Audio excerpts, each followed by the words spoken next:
장관님, 예. 법무부와 검찰은 매년 전년도 특수활동비 집행 내용 및 지침 준수 여부 점검하고 계시죠? 예. 네. 지침 준수 여부 따질 때 기준이 되는 지침에는 기재부의 예산 및 기금 운영 계획 집행 지침, 감사원의 특수활동비에 대한 계산 증명 지침 이런 것들이 포함되어 있는 것이죠. 제가 그 지침 직접 관여하지는 않는데요.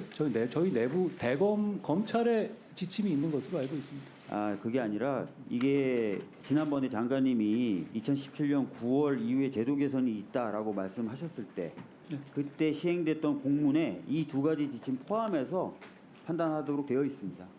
네.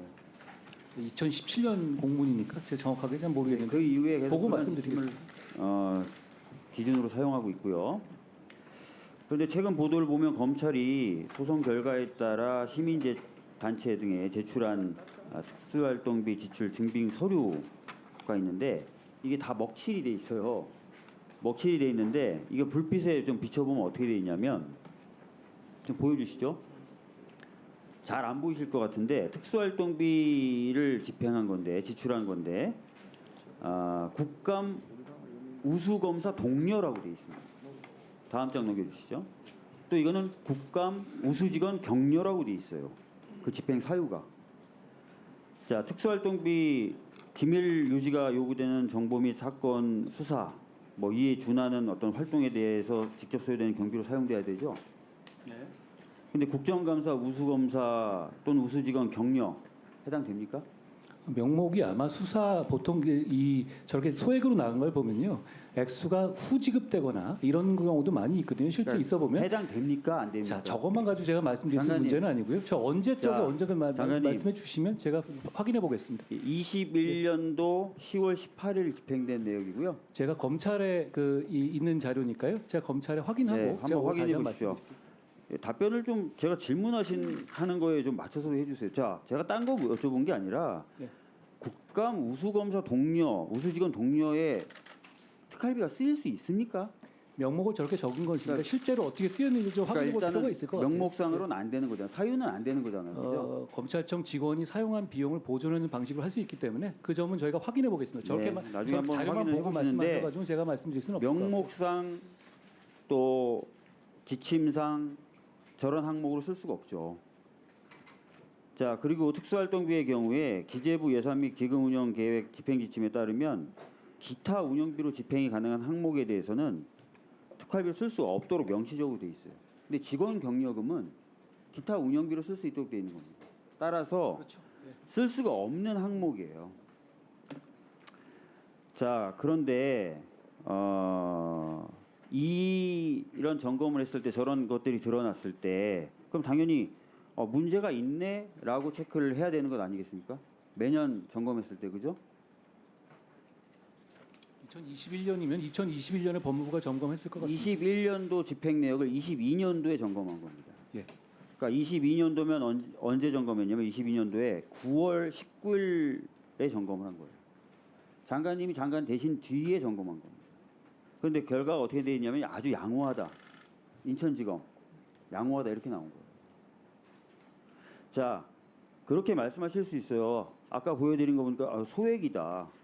뭐 이런 말씀도 하셨어요. 전에 제가 업추비 관련돼서 문제 지적했을 때도 관할구역 경계에서 조금 벗어났다. 이렇게 그냥 넘어가셨어요.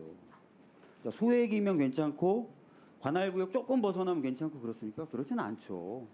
어느 누구한테 한번 물어보십시오. 그거 괜찮다 그러나. 그렇게 말씀하시면 안 되고요.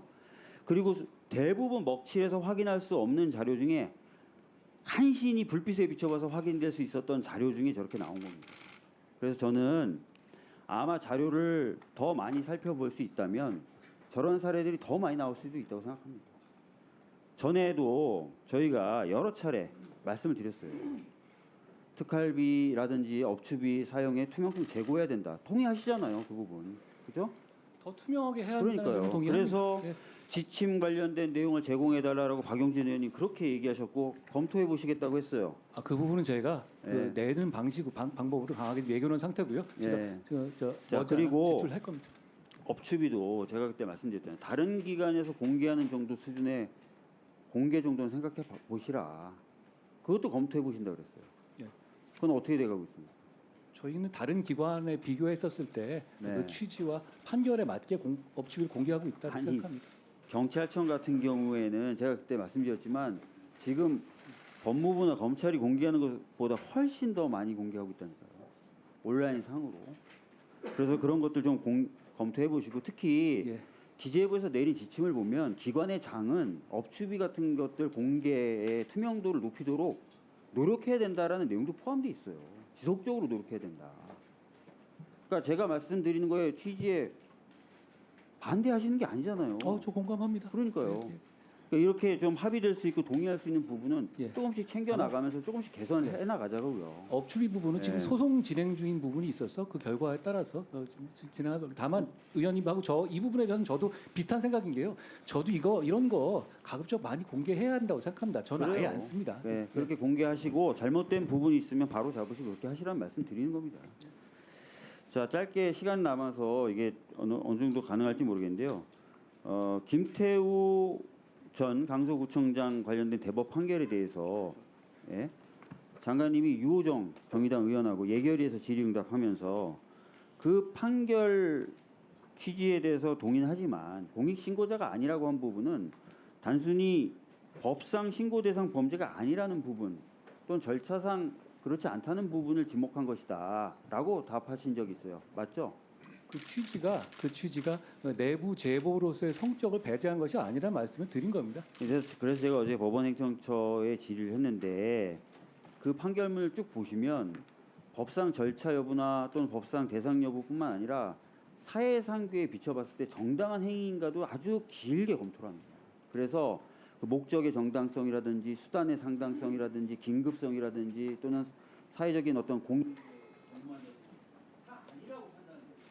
그래서 장관님이 말씀하신 것처럼 그냥 법상 대상 범죄가 아니라든지 여기에 판단이 멈추는 게 아닙니다.